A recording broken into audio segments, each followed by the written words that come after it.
Hello and welcome to In the Therapy Room podcast with your host, Kelly Oliver Dougall. In this episode, I talk to Liz Panton, who was the candidate for East Newcastle and Wallsend in the general election, and I met her through Let Women Speak. Liz organised the Let Women Speak event in Newcastle in January 2023, the first event that I attended. The episode is unfortunately cut short as we had a technical hitch, but I'm sure you'll still enjoy listening to the bit that we got.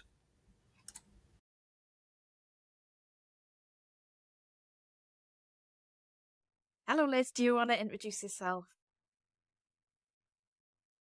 My name is Liz Panton and I live in Newcastle upon Tyne, and I met Kelly probably about a year or so ago, but I've got to know Kelly better over the last 6 months because of us both being involved with the Party of Women, with Kelly standing Tyne House in the general election, and I stood in Newcastle East Wallsend, which is the adjoining constituency. And so in the past, I was a speech language therapist for many years, working in the NHS and an NHS manager. I've been retired for a while and was really enjoying myself, playing the ukulele, playing bass guitar, singing, writing songs. And then suddenly I realised the world had gone mad. And I'd previously been very involved in the trade union movement. So I was somebody who, if I saw that there was something that seemed very wrong and needed something doing about it, that was a great unfairness, couldn't just sit back and just ignore it. Yeah, so you're used to challenging authority then? Oddly enough, my first report when I went to secondary school, I was really shocked, and so was two of my parents, and I still don't know why it said this, but the class teacher gave an overview at the end for each child, and all she said on mine was, has a peculiar attitude to authority. Oh, I presume means I wasn't a naughty person at all. I don't understand it, but I suppose obviously I do have some sort of challenging aspect to authority that has been there since childhood. there's something about being an authority, but not being an authority, but challenging authority when they're actually wrong or they're unjust. And I Yeah. think that's necessary for a healthy, functioning society. Because nobody's right all the time.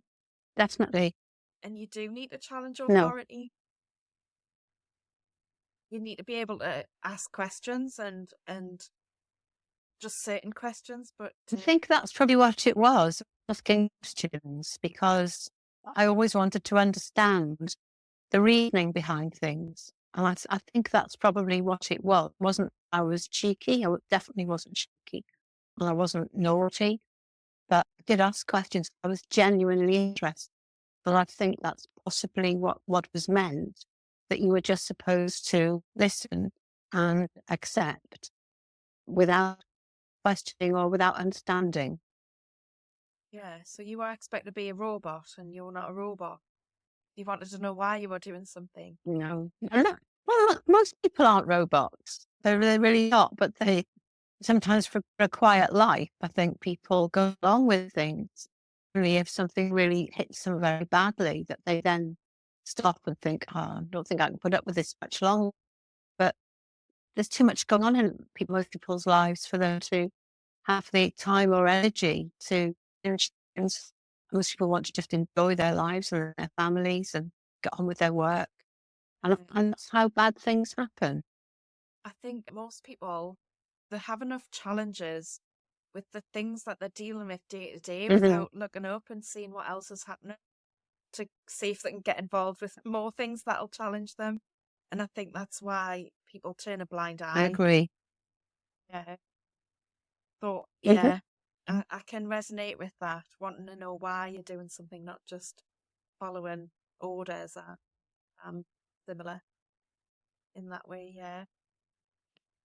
But do you want to tell us a little bit more about how you got involved with Party of Women? Let Women Speak. Let me think. I was late coming to it compared to a lot of people. In 2018, there was a government consultation on reform of Gender Recognition Act 2004, which I was completely unaware of. I had no idea that was going on whatsoever. And it was after that consultation had finished, for the first time, Woman's Hour on Radio 4 actually had somebody on to talk about those issues. And I tend to have the radio on all the time when I'm walking around the house. And I walked past the radio and I remember clearly it was December the 4th, 2018. And I've actually got the transcript so I can read it to you because I was just finding it so keen. Well, I heard this voice coming out of the radio. I just stopped dead in my tracks. They were talking about what they called transgender women in women's sport. Now, everybody knows that it's a very misleading term because it's actually men in sport. That's the terminology they were using. And they had somebody on who claimed to be an expert in sport sciences, but it's actually, I discovered, someone involved with the social sciences, not a sport scientist at all. Anyway, this woman heard this woman's voice say, in an ideal world, do you know, I think that would be great. And what she was talking about was sport should be mixed sex. In an ideal world, it would be great if sport would be mixed sex. And at that point, I didn't know what the conversation was about at all. I just stopped and thought, this is absolutely crazy. The presenter, Jane Harvey, said, at a professional level, that would mean in team games, for example, no woman would ever play hockey for Great Britain or England again, which is obvious. And this person, the guest, Beth Jones, said, they may not. It's all in the future to be determined. And I'm just absolutely gobsmacked that somebody could be so blasé. That's possibly in the future. You could have professional level in elite sport, no women in women's sport, and we just have to wait and see. And then Jane Garvey says that that's not. I know it was in my mind. Jane Garvey said that's not an ideal, is it? Certainly not for feminists who believe in very strongly in female sport and the importance of it. That would be a horrifying prospect. And this Jones replied, I don't think that just because we have mixed gender hockey teams, for example, that would mean that women wouldn't play. It might mean actually, if women feel they're in a mixed team, they might push themselves even more to achieve even more, to be on more comparative level to males. I don't think it necessarily means that wouldn't be able to play. Now, this is somebody who's supposedly an expert in sport, who thinks basically women just need to try hard to be as good as men. And at this point, you can hear Jane Garvey's voice getting more and more, what's going on here? And I'm listening. No, they would never be picked. Obviously, it would be the duty of whoever picks the team to pick the best team and to be brutal about it. That probably wouldn't feature any women. Now, this is December 2018. And just this week, we're seeing furore over the guy who's just been made a goalie of Sussex, East Sutton women's football team by the guy who was their coach, who was a guy who dresses as a woman.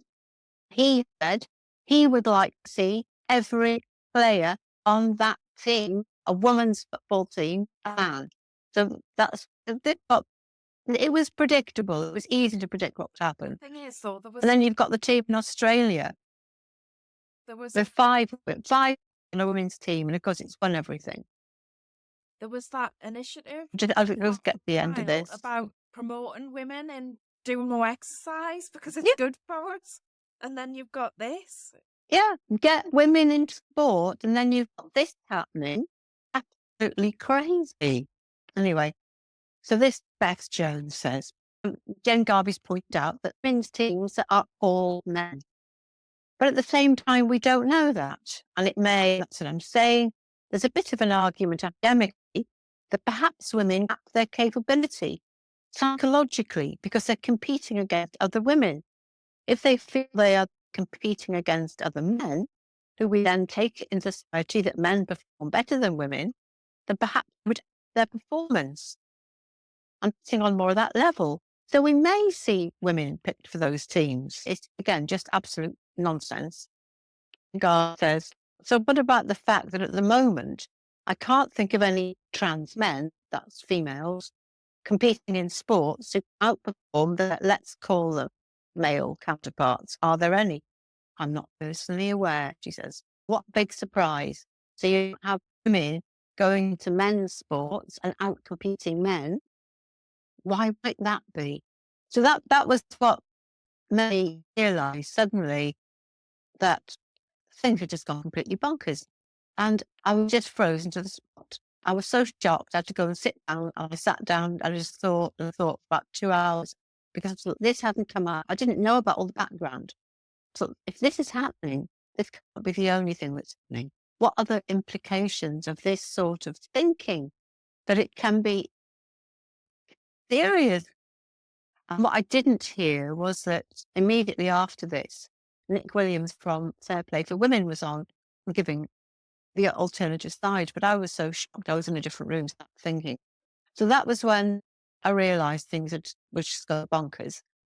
I then made it my business to try and find other women who were aware of this, probably more aware of it than me, and find out what's happening. How was there going to be any fight back? And naively, because I didn't know any of the background, I assumed that as well as left-wing women like myself being concerned about this, left-wing institutions would be concerned about this. How wrong I was to discover that the trade unions, the Labour Party, all of the organisations on the left seem to have gone completely insane. It was just crazy. I'm not saying that they were on the right. We're actually saying because there were politicians in the Conservative Party who were just as conscious about this. But I expected that the left-wing institutions would have retained their grip on reality.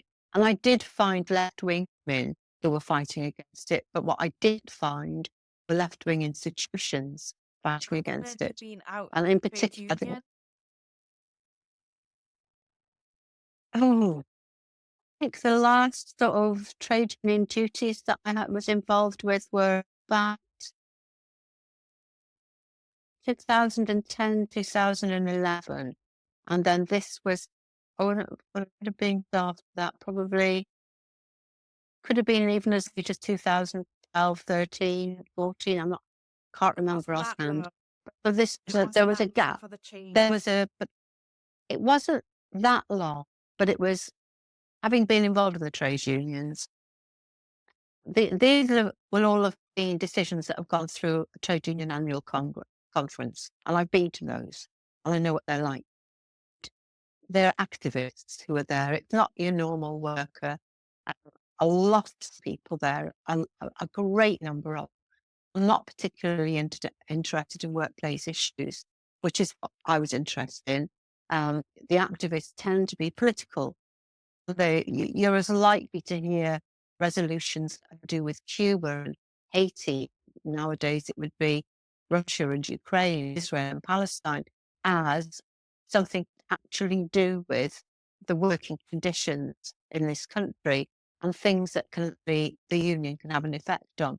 It's quite easy for extremist groups to take trade unions, particularly if you haven't got very active trade union branches and groups. It takes a small number of people, and it's all activist activities require people to have plenty of time and effort to devote them, to be very highly motivated.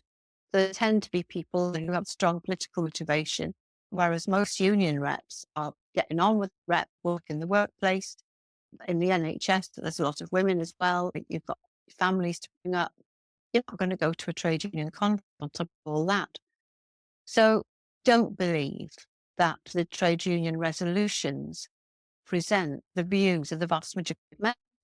Obvious that they don't, because the vast majority of people do not believe this nonsense.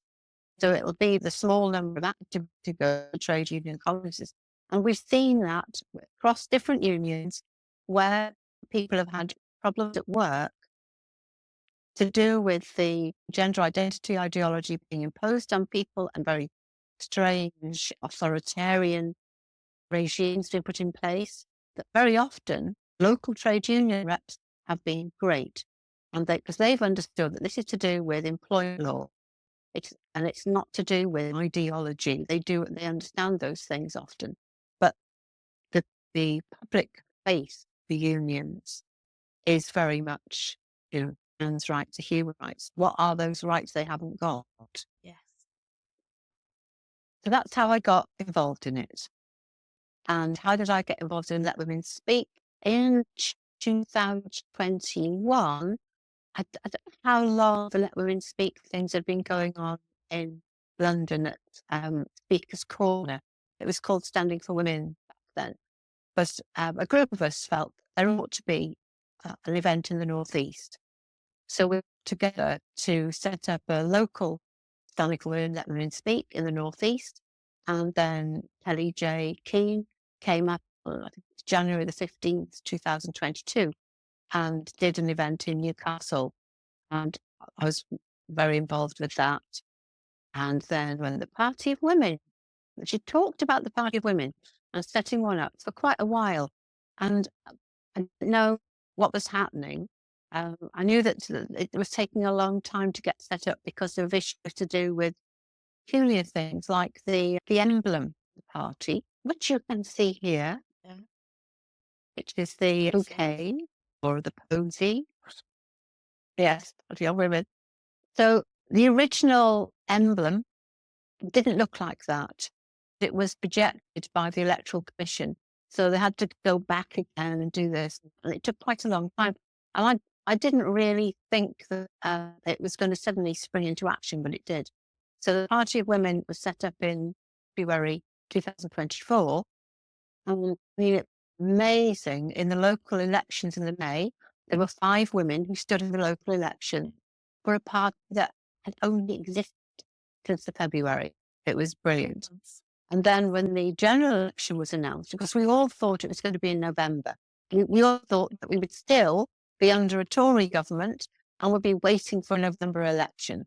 We're all thinking we've got plenty of time, everything's fine. And then suddenly the snap election announced. So the small parties would all be having difficulty scrubbing their act together. But a party that only existed since the February, and then New Kelly decided to stand for Time. I felt that what I really wanted was to persuade somebody who was younger than me to stand in Newcastle East and Wallsend, because it's a fantastic opportunity for young women. And if you're watching this and you're a younger woman, please consider something, because I got such an amazing amount of experience through being involved with the trade union movement. And might not have that opportunity, but you will be able to do this. And there were 16 of us ended up standing general election, and a wide range of people with a wide range of experience. And we were all starting absolutely from scratch. Amazing that we got through all of the deadlines to do this and trying to understand all the relations. And I would bet the bottom dollar that the vast majority of MPs have no idea what goes on in the background to enable them to stand as a candidate, and then all of the work, the legal stuff, admin stuff, you have to do afterwards, after the election. It's amazing. So even doing that, although it sounds honorary, it is, you gain a lot of knowledge and experience. Because with the big parties, they'll have people in the back office doing all that. All you've got is smile and say hello to babies and put on a good face. You haven't got to be doing all the other stuff. It's the nice stuff. I would really encourage people to do it. And that's why I was late coming on board, because I was thinking, I really want younger to do this, not a retired person. I've had opportunities in my life to get involved in politics. I've done all things. I was elected by the Northern Region TUC to the very short-lived, but the Northern Assembly to represent women's interests. So I did quite a good insight into wider politics then. Do it, Jessica. You can do it. You don't think it, you can't. Yeah, I think people are. So that's why I was late coming on board. I thought, I'm not going to be able to persuade anybody else to do this. It's going to have to be me. So I it was tried to me. persuade loads of women as well, and nobody was having any of it, so had to be me.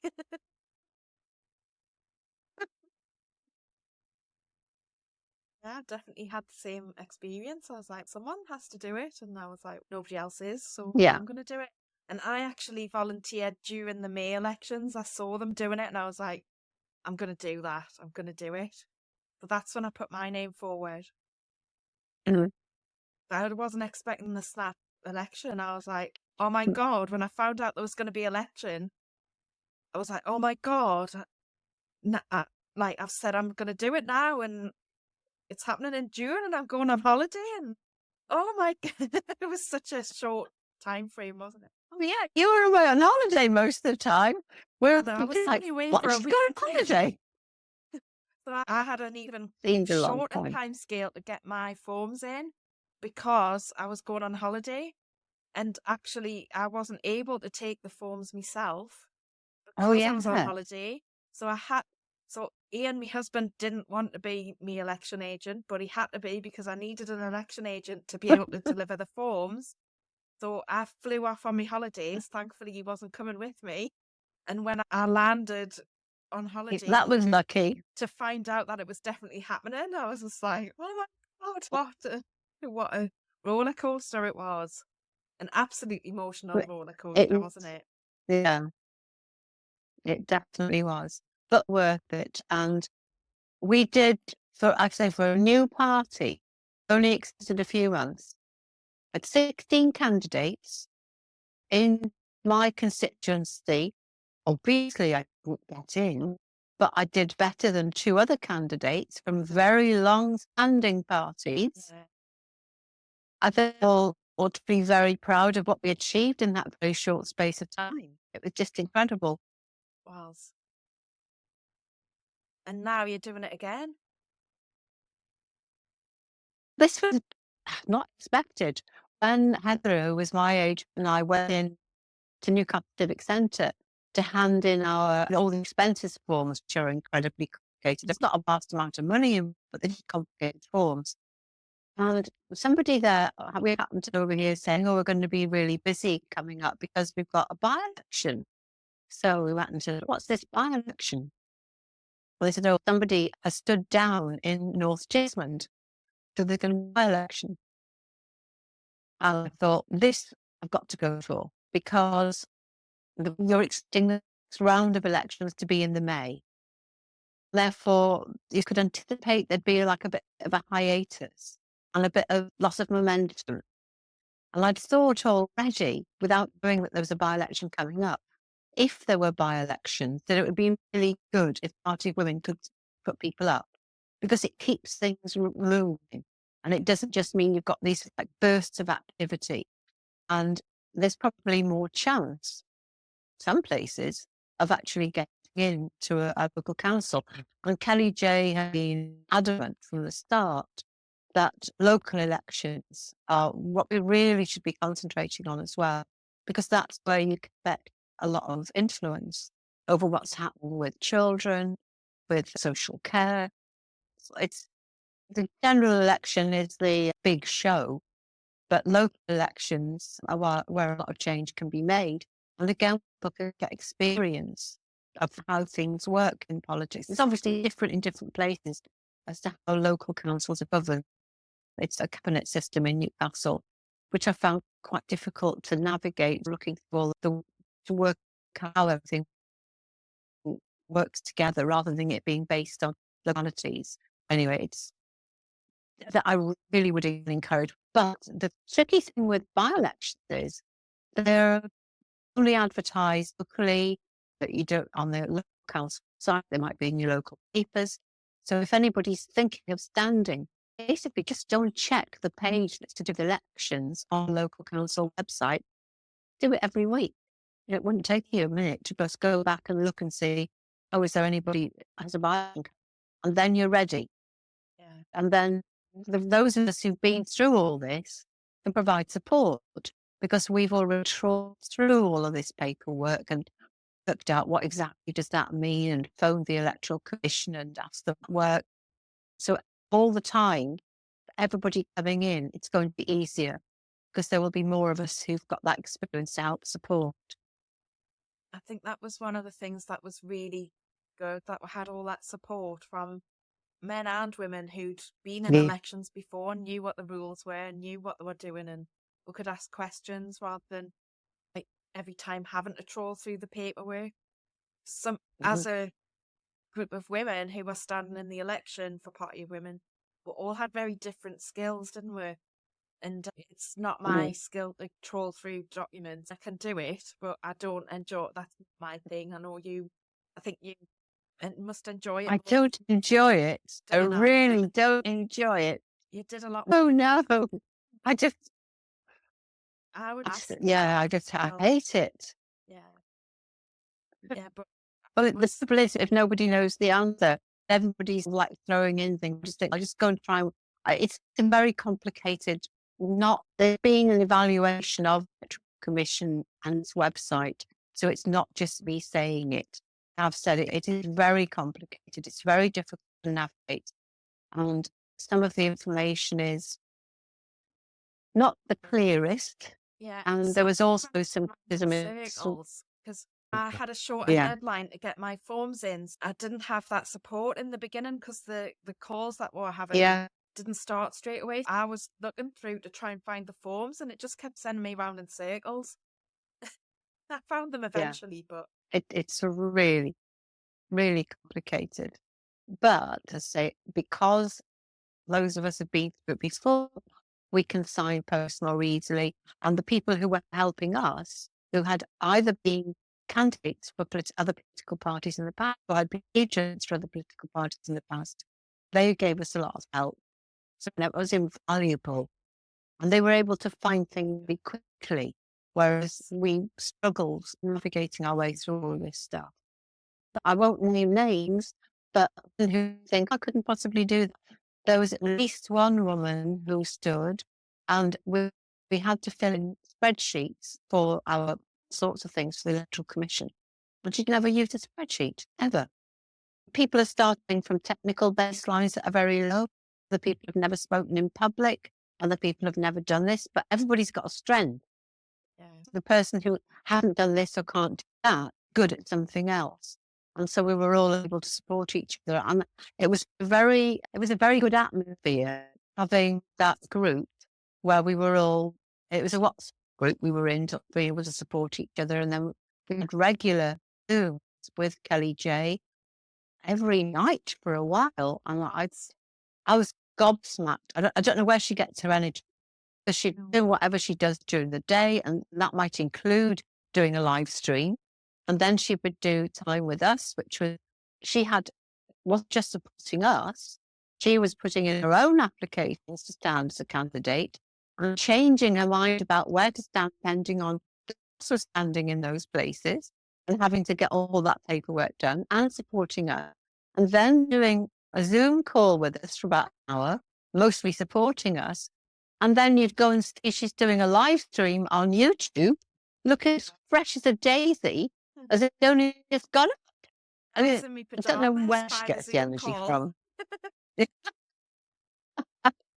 Well, so that's what I do when I get home. Incredible. I get me pajamas and me dressing gown on and have a vodka martini, which was the standing joke on those Zoom calls.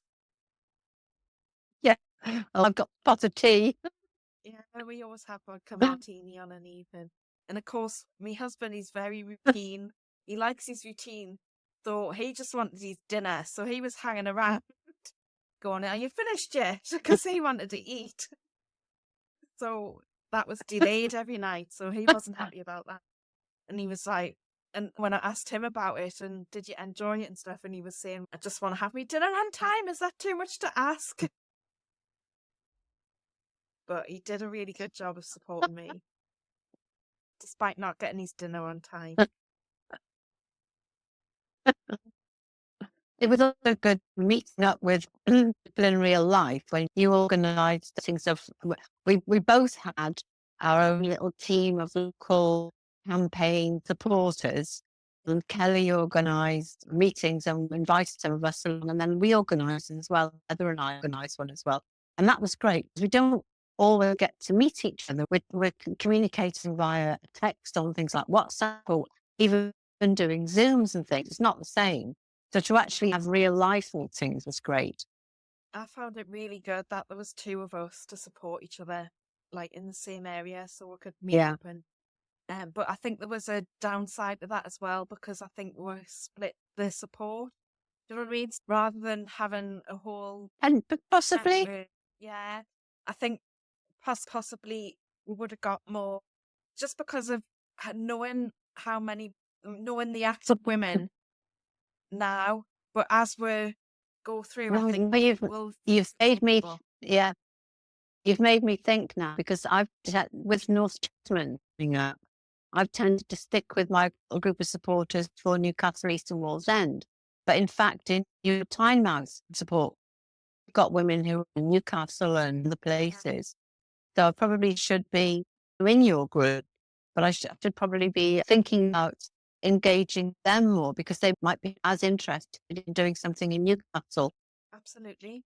And I had a friend, and I knew she wasn't in my area, so I said, would you like to help Liz? And she did. I think she was in both groups. That was lovely.